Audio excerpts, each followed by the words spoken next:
Lesson 193. All things are lessons God would have me learn. God does not know of learning, yet his will extends to what he does not understand, in that he wills the happiness his Son inherited of him be undisturbed, eternal and forever gaining scope, eternally expanding in the joy of full creation, and eternally open and wholly limitless in him.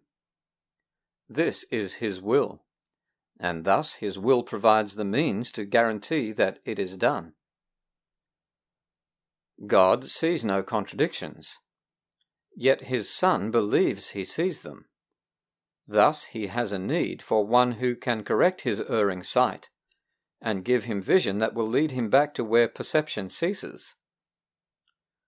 God does not perceive at all, yet it is he who gives the means by which perception is made true and beautiful enough to let the light of heaven shine upon it. It is he who answers what his Son would contradict, and keeps his sinlessness forever safe. These are the lessons God would have you learn. His will reflects them all, and they reflect his loving kindness to the Son he loves. Each lesson has a central thought, the same in all of them. The form alone is changed, with different circumstances and events, with different characters and different themes, apparent but not real. They are the same in fundamental content. It is this: forgive, and you will see this differently.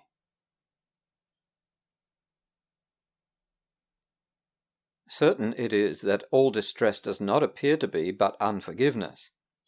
Yet that is the content underneath the form.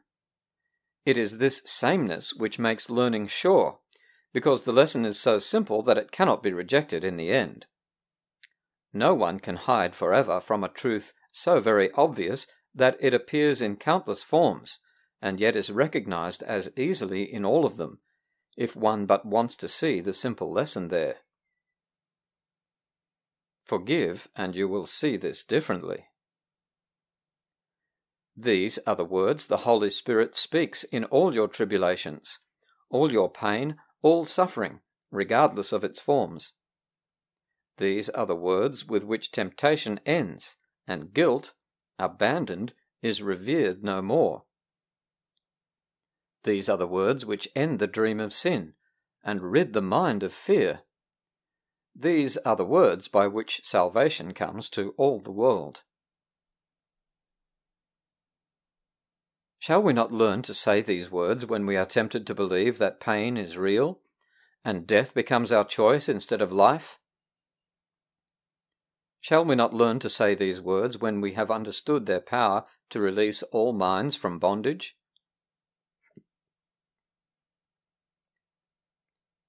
These are words which give you power over all events which seem to have been given power over you.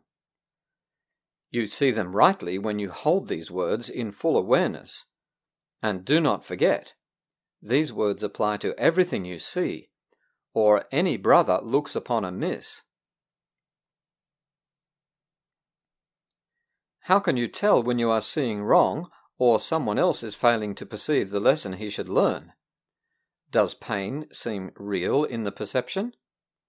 If it does, be sure the lesson is not learned, and there remains an unforgiveness hiding in the mind, which sees the pain through eyes the mind directs. God would not have you suffer thus. He would help you forgive yourself. His Son does not remember who he is, and God would have him not forget his love, and all the gifts his love brings with it. Would you now renounce your own salvation? Would you fail to learn the simple lessons heaven's teacher sets before you, that all pain may disappear, and God may be remembered by his Son? All things are lessons God would have you learn. He would not leave an unforgiving thought without correction, nor one thorn or nail to hurt his sacred Son in any way. He would ensure his holy rest remain untroubled and serene, without a care, in an eternal home which cares for him. And he would have all tears be wiped away, with none remaining yet unshed, and none but waiting their appointed time to fall. For God has willed that laughter should replace each one, and that his Son be free again. We will attempt today to overcome 1,000 seeming obstacles to peace in just one day. Let mercy come to you more quickly. Do not try to hold it off another day, another minute, or another instant. Time was made for this. Use it today for what its purpose is. Morning and night, devote what time you can to serve its proper aim, and do not let the time be less than meets your deepest need.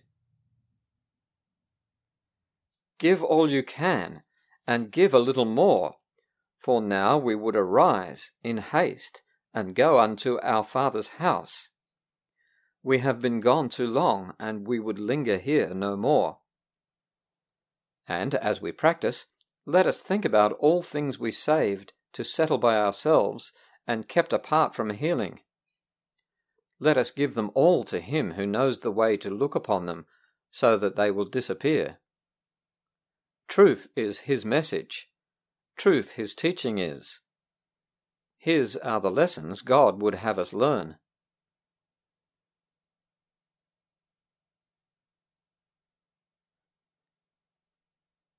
Each hour spend a little time today, and in the days to come, in practicing the lesson in forgiveness in the form established for the day.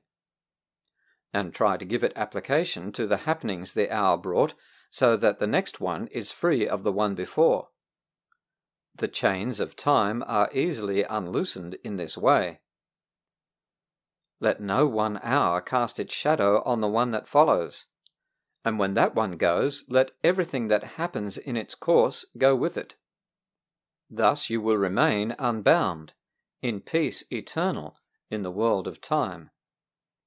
This is the lesson God would have you learn. There is a way to look on everything that lets it be to you another step to Him and to the salvation of the world.